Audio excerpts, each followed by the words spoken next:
Toby Gard, cinematics director. Well, I've always been interested in mythology. I think that's fascinating to try and understand why people have such similar myths and sometimes such dissimilar myths.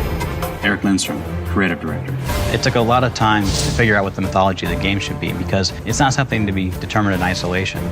In terms of coming up with all the different places she would go, there were visual things to be considered. That leads to the mythology you would find in those places. That leads back to what locations would be affected, and vice versa.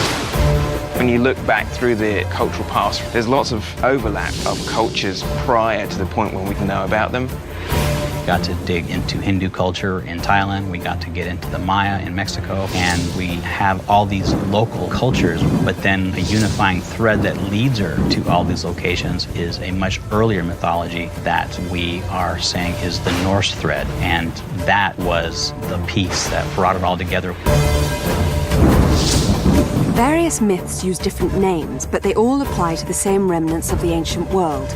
In Tomb Raider Underworld, Lara Croft uncovers the truth behind the myth of the Norse civilization. On her journey, she basically realizes that she needs to recover Thor's hammer. Thor's hammer is actually one of the most interesting archaeological pieces of mythology. It's compelling because it's actually so powerful that it is capable of killing immortal gods. As Lara fully uncovers the sort of secrets behind Norse mythology, she realizes that the hammer itself could possibly unleash Ragnarok, the end of the world.